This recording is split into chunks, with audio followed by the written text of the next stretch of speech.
Welcome to The Unrealist. If you wanted to learn about investing in short-term rentals, investing in apartments, earning passive income that way, today's your day. I have two really unique, great guests. But first, our Unreal stat of the day. And it's actually a combination of two stats. First, since 2019, the demand for short-term rentals has gone up 20% each year on average. However, the actual number of short-term listings has only increased in total by 14% over that time. That gap is gigantic. It sounds like an opportunity as part of what we're going to discuss today. But first, so now we're going to introduce you to my two illustrious guests. We have Christopher and Ashton Levarek. They are brothers. They are real estate investors and partners at the Valkyrie Investment Group. Christopher is a former firefighter in the U.S. Air Force, and Ashton worked as a medic in special operations. The Valkyrie Group focuses on investors and W-2 workers to help them expand their options and opportunities to invest in real estate investing. You guys, welcome to the show. Thank you so much for having us, Kyle. Yeah, good to be here. Appreciate it. This is awesome. So, okay. I know you guys have this really interesting background where you both have this military service, and I'm sure have done a bunch of other things. Can you talk to me a little bit about your origin story? It has to be just so different from most people, how you went from that to being full-time real estate investors and partnering as brothers as well. Yeah, that's a fun story. And I wish it was very different, honestly. I wish we could stand out. But here's the thing, right? Like most people want that freedom. They want that time back, right? And at some level, when you start having kids, when you start realizing that going to work 9 to 5 every day is not what you're built to do, and you want that freedom, you want to take more than 2 weeks off every year, then you realize like a lot of us are in the same boat, right? But essentially what happened was I was getting ready to retire from the military. In 2018, I had, a year and a half, something left. And Christopher came to me and he was like, hey, look, I'm thinking about investing in real estate. And he had his own reasons for doing that. And my reason for looking at it was I didn't want to get another job. I want to spend more time home with my family. My daughter had actually come to me because I was gone around 265 days a year, just from between training and deployments. I was gone a lot. And my daughter had come to me and she basically had said, when are you going to live with us for real? And then, that hits home. Yeah, that hits hard, right? Yeah. So, and you want to be there. You want to be an impact. You want to be there for dinner. You want to be there for her recitals, for her games, whatever, right? I want to be there for her. I'm her father. I'm her protector, her provider, right? So that's where it started. Christopher had his own reasons for bringing that up when we started talking about it in the beginning, and I'll let Christopher talk to that. But that's kind of where it started. Yeah, it's I did 4 years in the military, so I didn't have as much time as Ashton did as well. But I think when I got out of the military and I joined the corporate world, I was an IT engineer for about 12 years after doing that.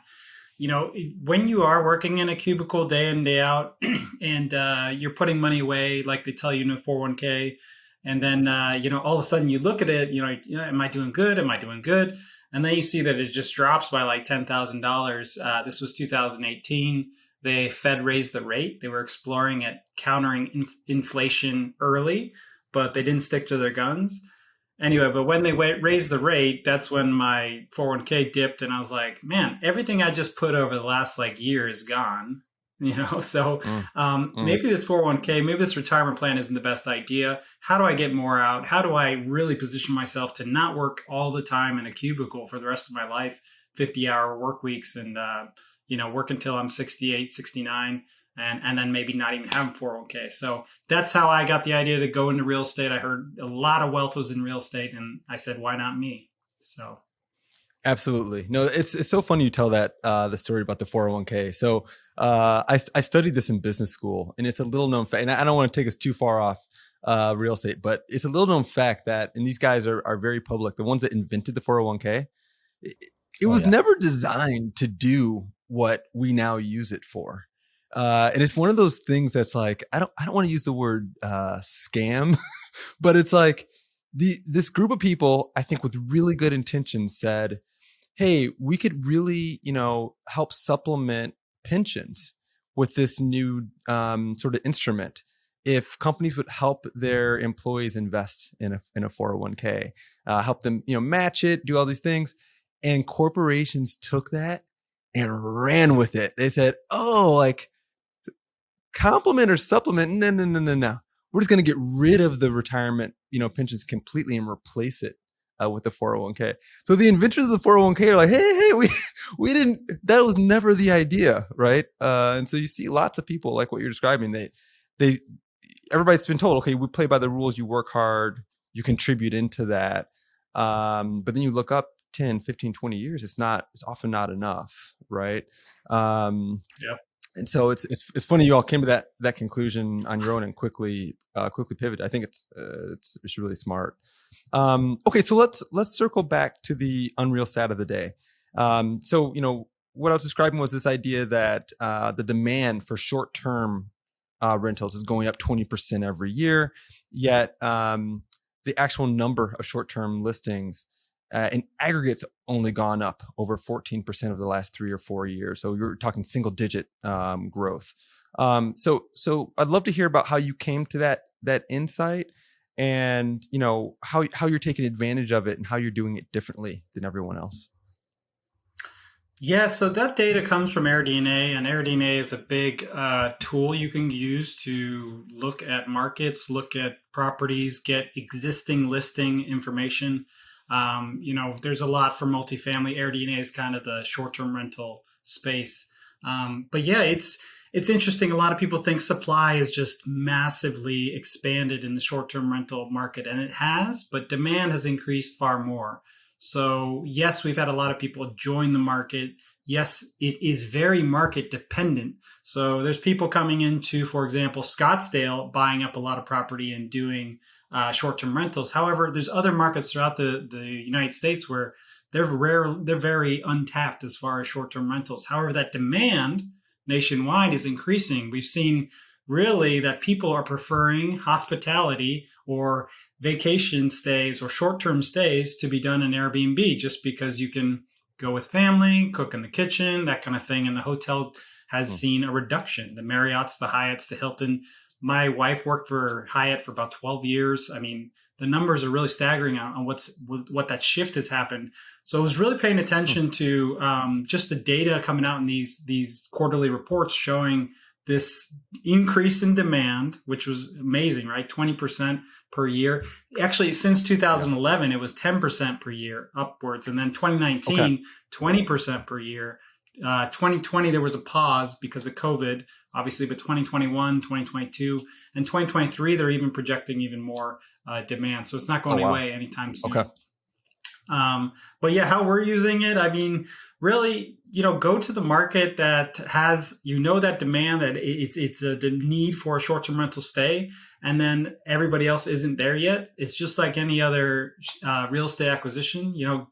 If you're coming at the top of the market, you're probably going to not do so well. But if you can find that market that is in that ramp up, that's in that transition, or maybe it's in that recovery, you can get really great prices and really meet that short-term rental demand.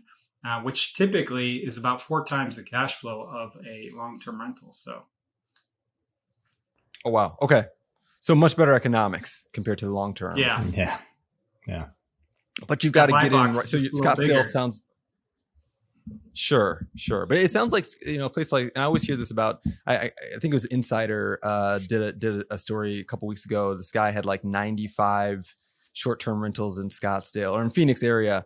And he thought the Super Bowl was going to be like his real cash cow, but vacancies were high. There's something wrong in what I assume what he did, but regardless, sounds like Scottsdale is sort of a very diluted market, if you will, or Phoenix area in general. So what are some of the areas? First of all, is that true? Okay, Phoenix in general. So where are you guys? Without giving away all your secrets, I know it's competitive out there. What are some of the other regions that you're looking at or where you're active? Well, the funny thing is it's not that competitive. The oversaturation, I think, comes from the idea that there is so many of them, but how many of those people are running it like a business, right? How many people are analyzing the data every week? Because it is weekly, it is daily even, right? You can adjust the price daily. right? If you're not getting occupancy, if people aren't staying there, you can adjust the price daily, and then you can go into the property itself and adjust what it looks like. You can adjust add amenities, take away amenities, change the pictures. There are things you can do every single day. And if you're a hotel, you're doing that. You are doing that if you're running a hotel, but people don't run their Airbnbs like a hotel. So is there a lot of people in the market? Certainly, but is it oversaturated with professional people that are making it, actually running theirs like a business? Probably not. So the markets we're looking in, we just follow the data. Like, where's the demand? Where is it oversaturated? Where are people wanting to vacation? Typically it's the mountains and the beaches, right? Oceanfront or waterfront properties. But other areas do really well as well, like places that have high economic turnover, or not economic turnover, but a lot of people travel there for economic reasons, for business, for medical, for colleges, so, and we don't mind sharing all that. That stuff, that data is free. You can Google all this stuff. You can go on AirDNA and look this up. I was going to say, Christopher has some good markets. He can give away some good markets if people are looking for places. If you want to, that'd be great. Yeah. So what are some markets that you like, Christopher? Yeah, so it's really interesting. I mean, if you want to know where we are in Arizona. So we are about 2 hours north of Phoenix, Sedona, Arizona. It's a great gross revenue market. It's also very highly priced. We're on the coast of North Carolina. We're in Kissimmee, Florida, which is Orlando by Disney World. Very steady market, but a little competitive right now. Oversupply there. So you have to differentiate. But AirDNA put out another great report talking about the top markets for 2023. And the really cool thing is they're affordable for people. So they're not focusing on the primary markets anymore. If you looked at like reports for last year, you might have saw Phoenix, Tampa, Austin, Memphis, Tennessee, or some of these bigger markets that are also doing well in multifamily. However, now we're seeing with the interest rates, we're seeing a pullback. So the reports that came out for AirDNA talking about the best markets are actually markets in Michigan, Indiana, Illinois. And you can buy a property, and it's also based on how good that market is for policy. So is it friendly to short-term rentals? Is the state policy friendly? So a lot of these markets in Illinois, Michigan, and Indiana are actually buyable. Like you can buy the property for $150,000, $200,000. And they're grossing about 40 to 60,000. So you do the numbers there. That's actually a very, very good ratio. That price to revenue ratio is very good. You typically want to see like a 3 or 4x cash on cash. I'm trying to think with the just doing the math real quickly. That's where I'd recommend people look. Like if you're looking for short-term rentals, go on the outskirts of a big city, or go where the price to revenue ratio makes sense. So like outskirts, I'd say upstate New York, New Haven, Connecticut was on the list. These are outside of big cities. People are taking vacations. They can drive there. Don't go buy the place in Kauai. It's way too expensive. It might do very well, but it's got extremely high expenses. Go for the near big city, but not in the big city. Like I don't suggest you come to Phoenix. It's just too competitive right now, but there's plenty of smaller markets right outside the primaries. Great tips. I love that. Okay. So I know that you guys have a passion for helping people make the transition from 9 to 5 to real estate investor the same way you did, whether they're, working their way out of that or making the full jump. Can you tell me, I think I know why that's important to you, but how do you help people? And what are some of can you walk through some of the economics? How much does it cost to get started? Yeah, that's a great question. So, for the longest time, we only offered people could invest with us as we did these deals, as we bought multifamily apartment complexes, small multifamily, large multifamily. And we slowly realized when we did our first 5 Airbnbs last year, we realized that, hey, if we had to do this all over again, we would buy an Airbnb first and focus on, that 4x cash flow to set up the financial platform to allow us the time freedom. Cause you can manage an Airbnb easily with 1 to 2 hours a day. Right. And now you have the time freedom to, either quit your job because you're making enough and then go do something else, do whatever your passion project is. Maybe that is scaling that business, or maybe that is woodworking, or maybe that is being with your family, whatever, right? So now you have the time freedom to go do that stuff. That was our struggle in the beginning. And so we took that and we turned around, we did those 5 Airbnbs. We saw the cash flow in there, and we're like, this is actually not that difficult. Using the same model we used to acquire and manage a lot of the long-term rentals, the small multifamily we did, because we were using the BRRRR strategy, if you're familiar with that. We applied that to short-term rentals. And in doing that, we just built a course that we now helps people get into that space to gross, 100, 200,000 a year off of 1 to 2 Airbnbs. So they can create that time freedom and go actually live their best life and design their life the way they like, right? Instead of having to do that 9 to 5, for the rest of their life and only be able to, actually, what do they call it? Self-actualization, in Maslow's hierarchy of needs, like only get to actually explore their best life after retirement. So essentially, we're showing people in this Airbnb course how to do that early in life through a couple Airbnbs. And Christopher, I know you're hard on the numbers. So how much does this cost us typically? I want to get started with my first one.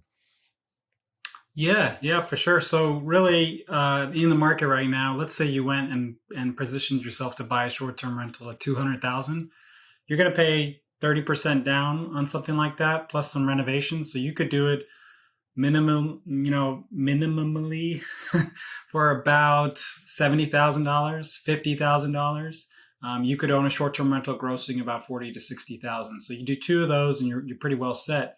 Or the other option too is if you invest with us and we're doing it, you can get involved. So we offer 2 really things: invest with us or learn with us. It's up to you what you want to do. And some people want to exit their W-2 and they want to get passive income, but are okay with actively doing some real estate. Well, then take the course, go do it yourself. That's the whole point of the course. I didn't want to keep answering the same questions. So then the other way, of course, though, hey, I love my job.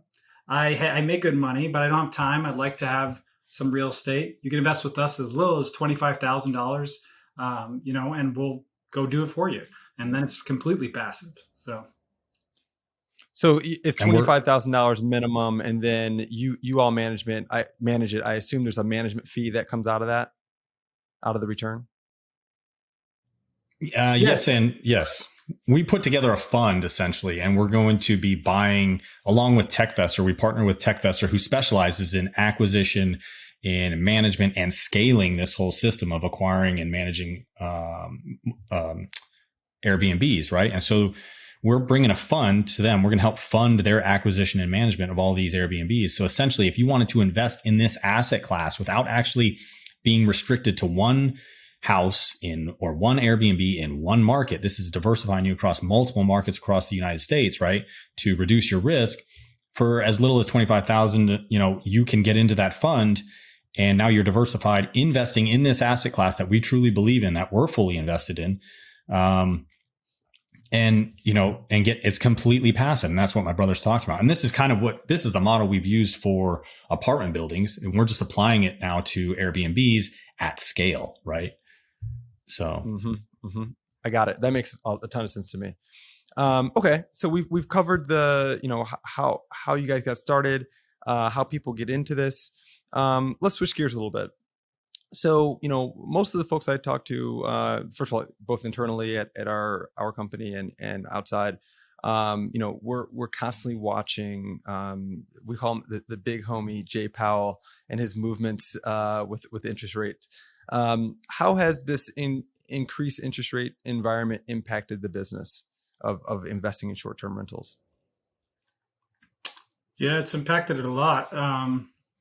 I think that a lot of people who bought with floating debt and were looking to refinance into 2023 are impacted a lot. Some of them won't be able to find that debt, and they'll be forced to foreclose. They'll be forced to sell, unfortunately.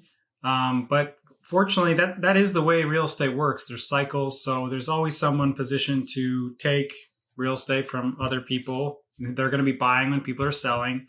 People are selling when people are buying. That's just the way real estate works. So I think the interest rates have really forced people to buy right, which is what they should be doing anyway. A lot of people have been buying over expensive homes and really not running them like a business, like Ashton said. Typically, a short term rental loan now, if you're, it's called a DSCR loan. Typically, it's based on short term rental income, kind of like they do commercial loans as well. So, but those loans are typically 1 point higher than a residential loan. So you're seeing upwards of 8% on a loan, which is very high expense for short-term rental. Now, short-term rental cash flows 4 times as much, so you are a little better off than if you were just doing it as a long-term rental. But it definitely slowed down people buying short-term rentals, and that's why I say, like, buy where it makes sense, buy where that price to revenue makes sense, or the purchase price to revenue makes sense. Don't go rushing out and just acquire $1 million home in Kauai because you think it can support it based on short-term rental income. Your debt is very expensive as far as buying. So it has slowed down people buying property, and that's really what we've seen. It's slowed down that supply. That demand's still there, like we said. So if you can differentiate, if you can stick out, if you can be better than the competition, that supply is not growing as fast as it used to. So there's opportunity as well. Got it. That makes sense to me. I feel like, I've been just as a sort of fan looking at some of these different Airbnb investors, and you mentioned, Ashton, before, changing the amenities, changing changing the pictures, all these things. And there are people that have a real sort of talent around creating an experience around an Airbnb or short-term rental. And I think that's especially true in Arizona, where it's become a very popular place for bachelor parties, bachelorette parties, these sort of like milestone life events. And you get to the home and it's like, it's almost like a comic book version of what that should be, right? I assume you all have experienced a lot of that.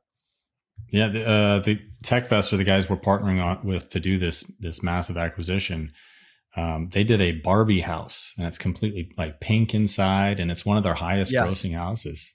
And like, because it's an experience, right? People are paying for the experience.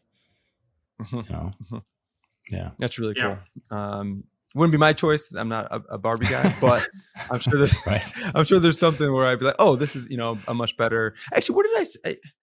I did one a couple years ago. These people, I think, were ahead of the game, because I think I'm hearing a lot more about it. But it was like a treehouse type theme. Yeah, and they just took it to the next level, and it really made the experience very, very different.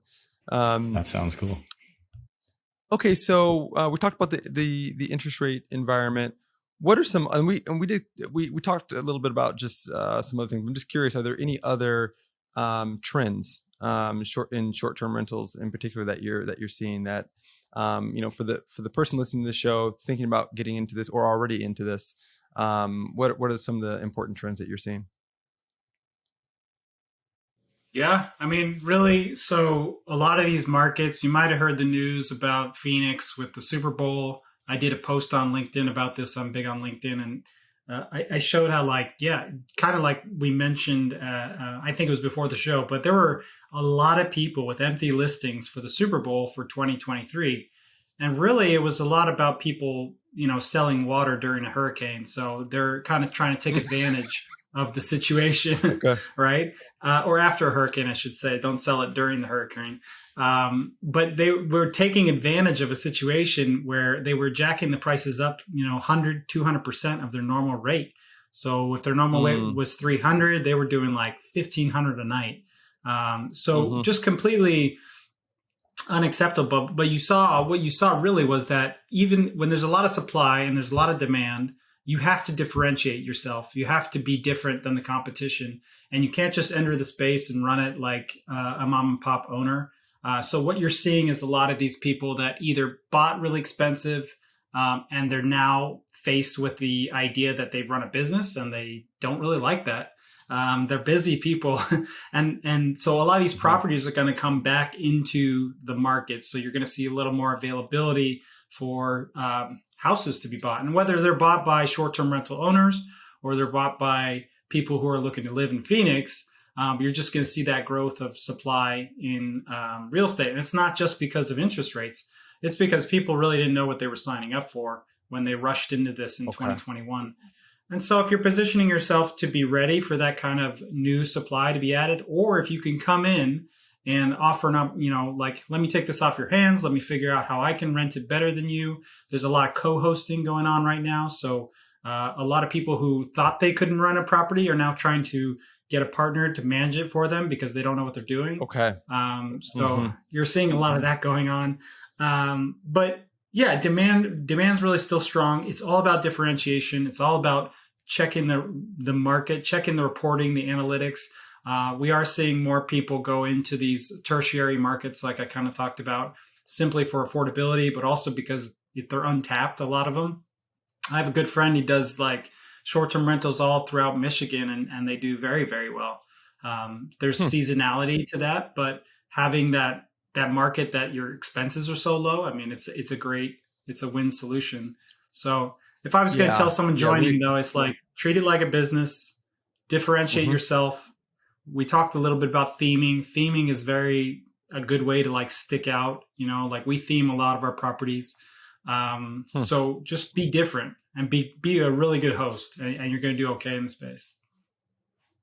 Yeah, I love that advice. I feel like, and just especially during the pandemic, we think about, we're based in Chicago, and right next to us we have sort of West Michigan, where there are there's I think a very sort of robust Airbnb or short-term rental market, and you had to book that stuff months ahead. I mean, you'd see just no vacancy in some of the prime spots. So certainly there's some seasonality around it, but in a place like Michigan, you've got Chicago on one side, so people trying to get out of the city. It's a 1.5 hour drive to get to West Michigan, and then of course you've got Detroit on the other side as well, a couple hour drive. So you have all these people sort of converging on this lakefront with pretty reasonable pricing if you want to buy a place.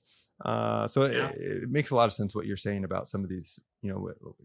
We here in the Midwest wouldn't think of it as tertiary, but certainly compared to some of the bigger cities, tertiary markets. Well, I'm not entirely talking about like Detroit or something, but it's more like those like Sheboygan or something. That was on the list as one. It's definitely somewhere you're going to go visit. Yeah, I've spent some time in Sheboygan. It's beautiful up there.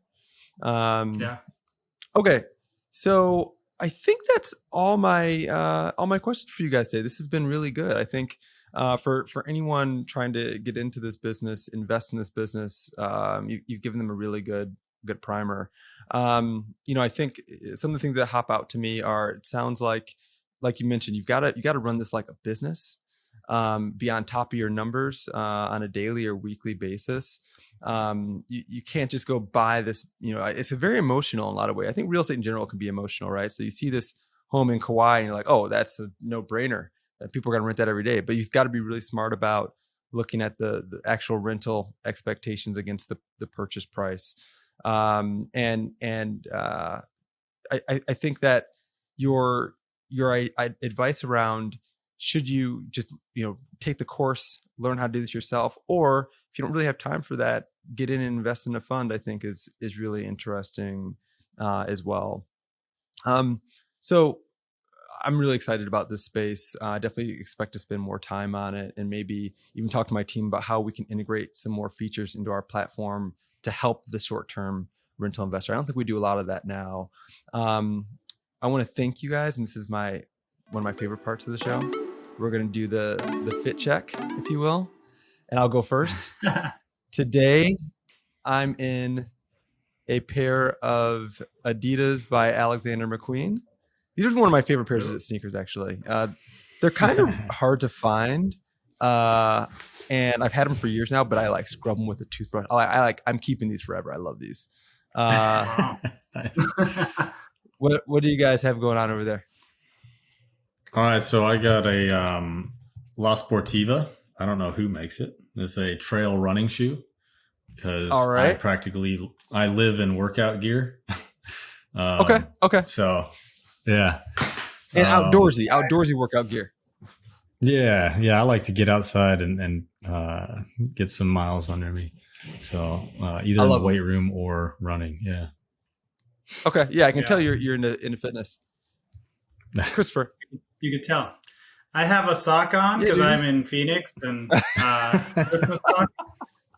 But we don't wear shoes. It's too warm here, pretty much. So flip flops is usually where we're at. So, all right. So usually I don't give anybody a hard time about their fit. But not only did you come with the sock, you came with the Christmas sock. I mean, we're almost it's almost spring. No, but they're very warm. Okay. I love it. And I love it. soft. Okay. So thank you guys again for being on. We'll be in touch with a gift for your time. I have a couple more things for you. First, I know you're both big supporters of the Big Sky Bravery project and Unbound. Could you speak for a moment on both those organizations and why they're important to you? Yeah, absolutely. Well, first and foremost, we're both veterans, and the guys that run Big Sky Bravery, it's basically a nonprofit that takes special operations, active duty special operations, actually, and they take them to the wilderness of Montana. They take them skiing, snowmobiling, hunting, fishing, everything outdoors up there, kind of as a way to help them decompress after everything they've done. And I can just, from my own experience, the trip up there is just unbelievable. The people are amazing, just good Americans. And, the sense of patriotism you get. And a lot of times when guys get into this job, I say this like I'm still in it, but that job, it's because of the passion they have, the patriotism, and they want to be challenged, right? But sometime over the period of your career, a lot of times you forget why you are doing it because, and I hate to be morbid, but you're seeing and doing a lot of things that, that weigh on your soul, right? Mm-hmm. And being out there with other great Americans, seeing what America has to offer and what you're actually, why you're doing what you're doing, it adds a whole nother level to your commitment, to your passion, your purpose in the military. And so for us, I think that's a big thing, a big way to give back to the guys that are still, the brothers and sisters that are still doing it, right? Still putting their life on the line for, whatever whatever your affiliation is, but for America. So I think that one's very powerful. And they're all friends of mine, actually, that run it. And then the other one, Unbound, a friend of ours is involved in that as well. He brought that to us and it resonated with us. They fight human trafficking.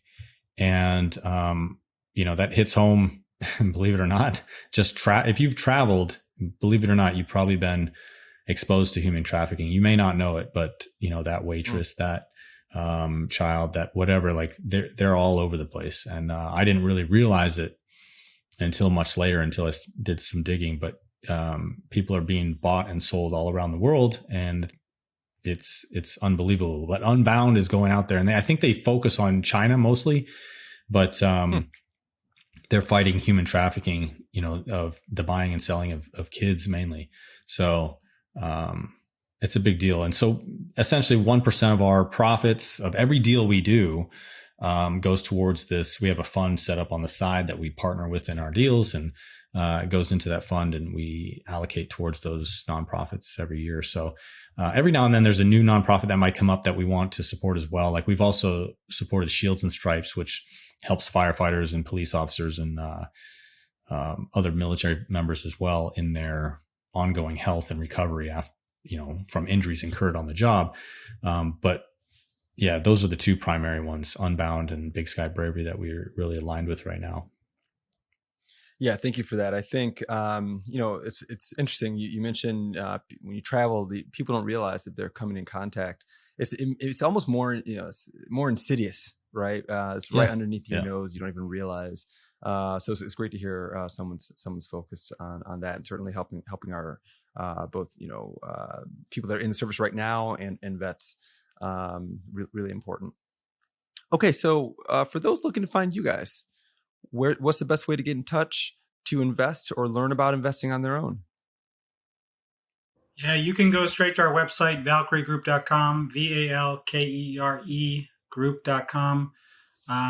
You can also check out the course. If you go straight to that website, you'll be able to find everything.